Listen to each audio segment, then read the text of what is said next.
Greetings from the Fredericktown homestead.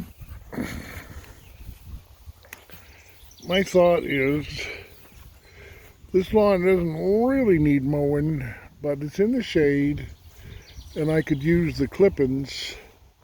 And I got this other side over here.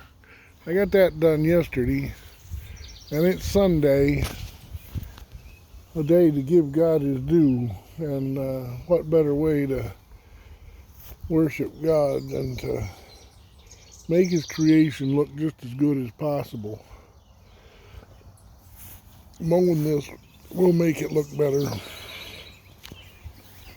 It will yield some grass clippings, and if I don't do it today, it's gonna have to be done this week. And what I'm seeing is we're gonna get rain this week, so why not mow it before the rain? And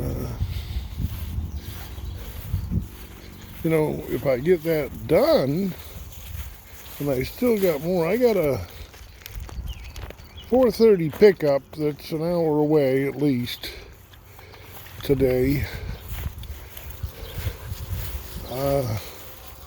Boy, this looks like it needs it worse than the other side, than the front yard. Mowed the same day, but it looks like it needs it more. I emptied the tote, thinking that maybe Raymond and I would move it, but we didn't get that done yesterday. I was kind of hoping his brother Amos was going to come and do the mowing yesterday, but I don't know if I quit before he got up here or what. But I quit kind of early yesterday. Well, I quit and then I came back out and I did all that mowing. His parents went by in a buggy when I was doing the mowing. But yeah, it'll be nice to get this mowed. This is nice, straight, back and forth. That front part's in the shade. This part out here is in the bright sun. That makes it a little bit harder. A little bit. It makes it quite a bit harder. But it bags nice when it's in the bright sun, if my body can take it. The dry clippings fly right into the bag nice. Let me see here. Let me see. Part of it is this here.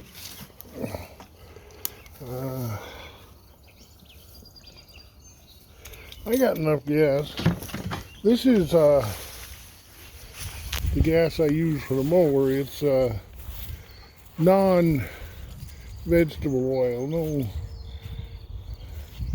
no fake gasoline, no Democratic gasoline. This is straight Republican, pumped up out of the ground just the way God made it.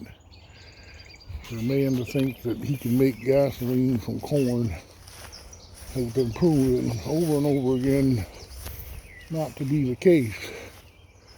I'm going to do that front part. It's in the shade. Won't be in the shade for long.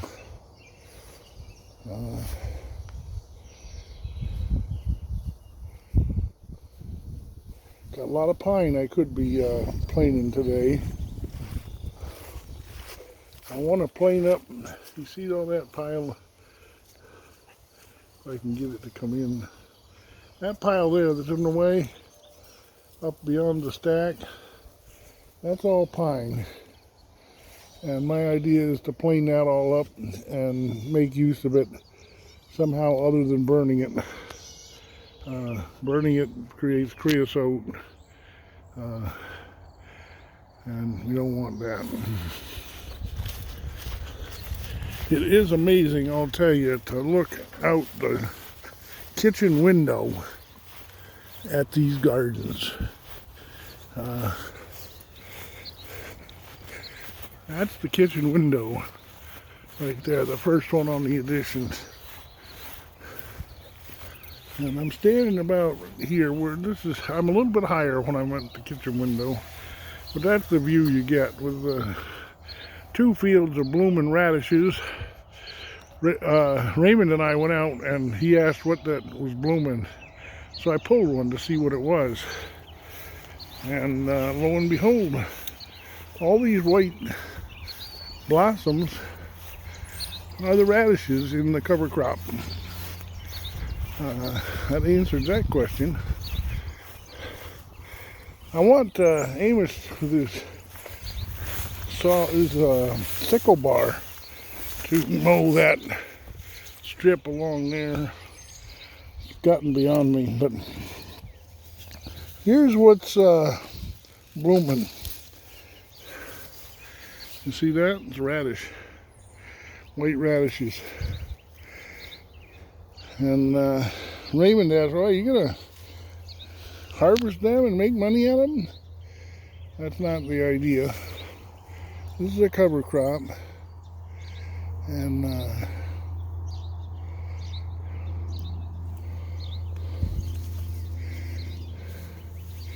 if I had the wherewithal to sickle bar mow, I would mow this. You know, if Amos was here today, Sunday, farmers don't mow fields on Sunday. They don't do, you know, work. But I'd mow that. Mow it. Rake it if I had the wherewithal. Mow it, rake it, pick it up, and compost it, and then till it, probably rototill it, and put it in cover crop again. I would repeat the process. But I don't have all that wherewithal. I don't have the way to mow it or rake it or anything. So there she sits in blossom. What I'm noticing though is no bees. I don't know if radishes are too strong tasting for the bees or what, but too strong tasting. And bears out there in the buckwheat, there is clover planted with the buckwheat, and that'll be next to blossom. I'm looking forward to that. And I thought it all got killed by the frost, but apparently not. Well, this is a before picture. I don't know if I'll be able to do an after picture today. I tell you, my body was pretty well racked last night after the little bit of mowing I did. I did get to my on my app on my phone, it gives me a star if I have a proper physically fit day. And yesterday, with what I did, including the forking of the compost and the cutting of the wood and the mowing of the lawn, I did get a physically fit day yesterday. But boy, my body was knackered at the end of it. I was tired. When I got up in the middle of the night to pee, my legs just hurt.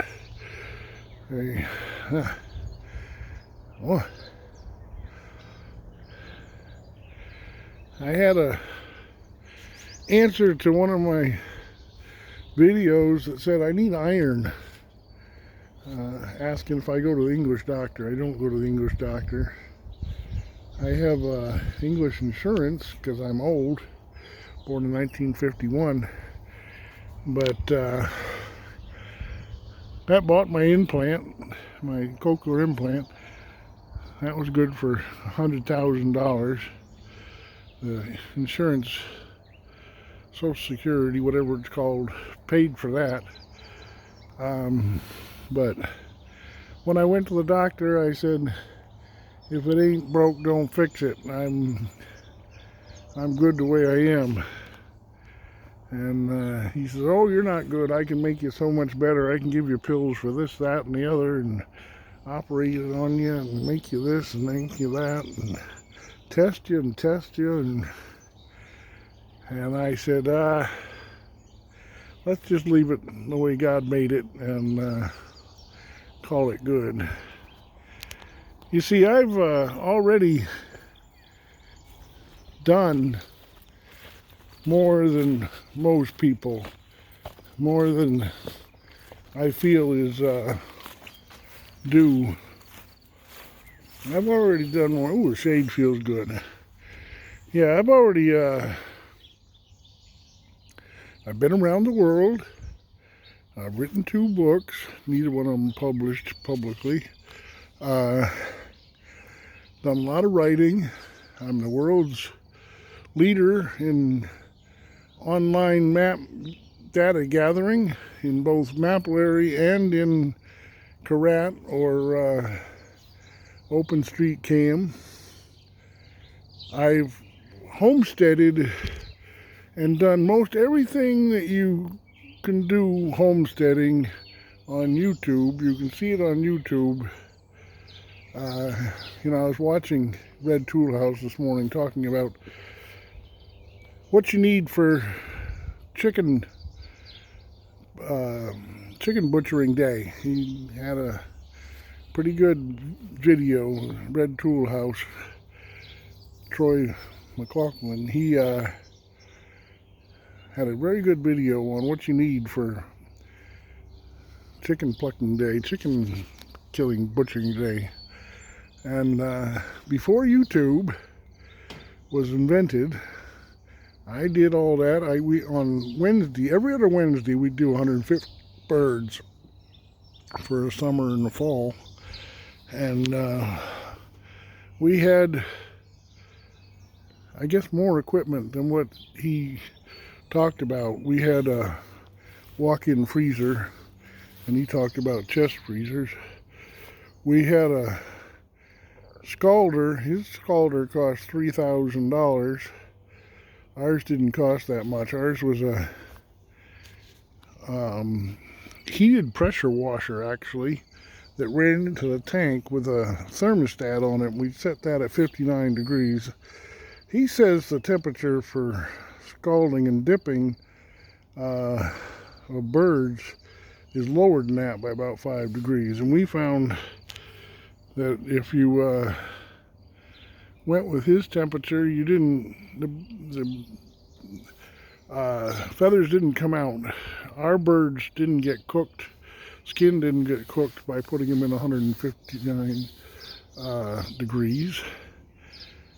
We tried to get within 2 degrees of that, and that pressure washer would keep it within 2 degrees of that.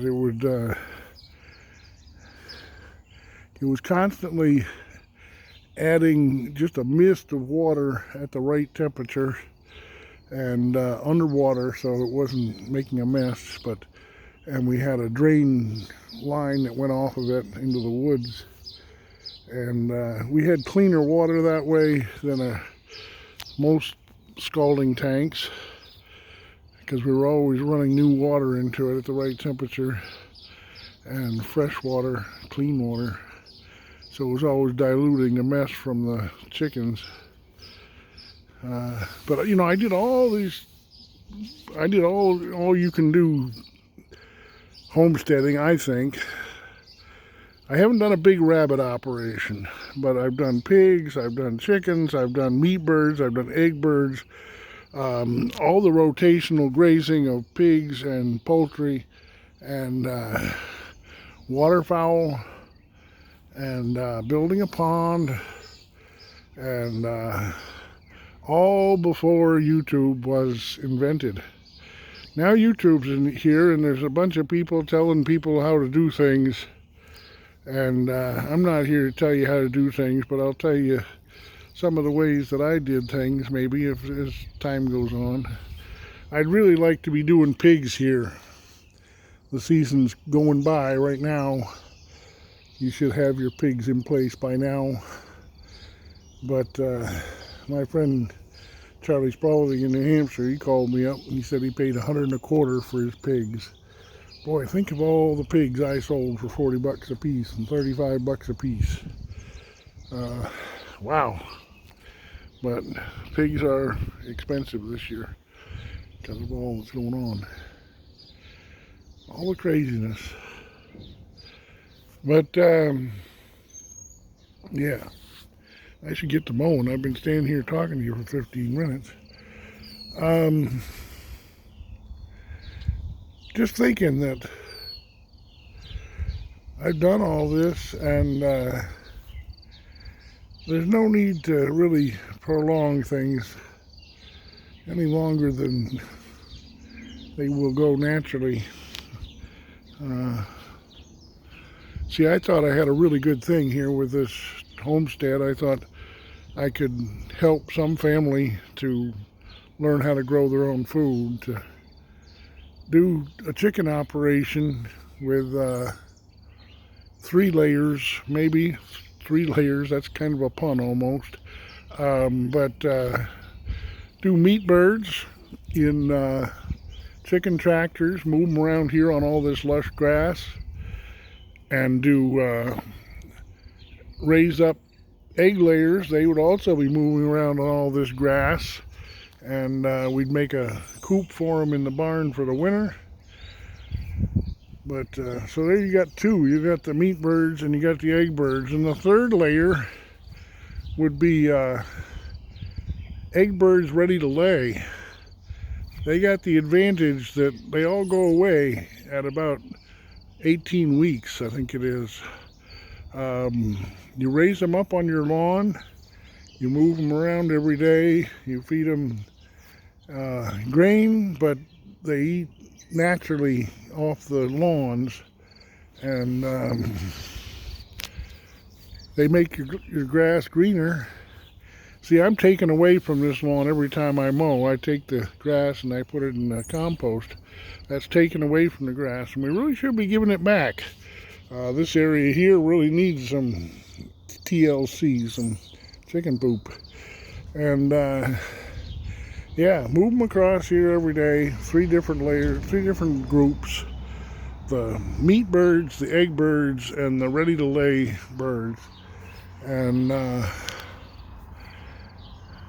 yeah, I was really looking forward to that. I thought somebody'd want to learn how to do it and profit from it in having their own food to eat. The Cornish cross only take 8 weeks from the time you get them in the mail, pullets, to the time you clean them, butcher them. Yeah, meat birds, egg birds, ready to lay, and then pastured pigs that move every day. That garden would be sensational if we had pastured pigs all the way back to the creek. We could have that be really sensational pasture and garden. There's quite a fence. There's quite a garden the other side of that board fence. Not garden, pasture. That could be pasture, but it's got to have pigs run over it first and work it out, work it up, and that could be not only chicken pasture, but sheep, pigs, and it would be nice to have a dairy operation, just a single dairy cow that we milk twice a day. I guess I'm old school, but I still think cows should be milked twice a day. I learned to milk from a guy that was born in 1896, and he taught me that you want to be milking when the sun comes up, and you want to be milking when the sun goes down. And the cows see the rising and lowering of the sun, and that's how they tell time. They don't have a watch, and the days are longer in the summer and shorter in the winter. But the feed's better in the winter, summer, and less so in the winter. And it all works. You milk twice a day, when the sun comes up and when the sun goes down. And you make cream, yogurt, milk, kefir, ice cream, cheese. The soft cheeses are easy to make and very delicious, good for your body. And yeah, one of these homesteading things that I didn't know about when I was before YouTube was kombucha. I just bought 4 bottles of kombucha this morning. I'm having to buy it because Sandra left me with the makings of it, and it's still sitting there on the counter. It's not bad, it's still good, but I just don't get around to making it. I keep all the bottles. That was something she taught me, was to keep all the bottles, and I'll make a shelf to put them. I got a shelf in there to put them on, and I got quite a raft of kombucha bottles, and that's good for your gut health. The other part of the dairy operation that I really didn't mention was when you got a dairy operation, you can feed up a calf, either the calf of that Jersey Guernsey or a bought suckling calf, but by doing so you can make an oxen out of a calf, an ox. I like to train up oxen to do my bidding, and I'd really like to do that one more time. And I thought somebody would want to experience that. Somebody'd want to be a part of that. I thought somebody'd want to be a part of a homestead like this. We've got, now I've been through this 100 times, but we got more land than you can shake a stick at here. A whole piece is over a square mile, but we can use whatever we can improve. That's the deal I made with the landlord. And the direction I'm looking now, we go for about 3/4 of a mile before we get to a road, and that isn't our boundary, but that would be the bounds of what we'd use, is from here to the next road, 3/4 of a mile. And from the plowed land out there that's leased for tillage to the road is the width of our piece that I envision to use, straight away from me here, that wide, all the way down to the next road, 3/4 of a mile. That's a lot of land. More land than Justin Rhodes has, more land than Stony Ridge Farm has, more land than we could use. And I told people that the rent here is $500 a month, and I'll pay my half. You get a house to live in, you got gardens that are in cover crop right now, and there's other gardens over there that are covered. You got a compost heap, you got a shop, you got a barn. Oh, you got it all. You got, I got these little miracle air conditioner things that keep the house cool by the latent heat of evaporation. It's not cool like it would be with a conventional air conditioner, but it's definitely cooler inside than it is outside. The air blows over a filament, and that evaporates the water, and the water evaporating causes a cooling effect, and that cools the whole house down. Got two of them running in there, one in my bedroom, one in the kitchen, and it pretty much keeps the whole house reasonable. All right, I'm going to go to mowing. Enough talking, enough showing, enough pleading. If you want to get a hold of me, my email is jbthemilker, jbthemilker@gmail.com. Don't forget the, jbthemilker @gmail.com. And the season's pretty much gone by for the starting a homestead. You should have been here 6-8 weeks ago, and you could have had a garden in, you could have had pigs in place, we could have been butchering birds today, but you weren't here, and nobody was here. I was on the road. I've traveled this year the distance of 1.3 times around the world. That's the distance I've traveled in that big buggy. I'm not here a lot of the time, but when I'm here, I'm willing to share my knowledge with you, my experience, and my livestock guardian dog, Bear, Anatolian Shepherd, and I just asked you to have an interest in raising your own food. I post daily, once a day at least. For 100 days, I said for 100 days I'll post at least one video a day. And I've missed one day, so I got to start the 100 days over again, I guess. But that's okay. Please like my videos. Please share my videos. Please get the numbers up. My numbers are not where I want them to be. I asked how to see my numbers and was told. And what that told me was I'm not where I want to be numbers-wise on YouTube. But I think the trick is to just keep plodding along, keep posting, keep videoing, showing people what you're doing. When you make a successful compost heap, show them that.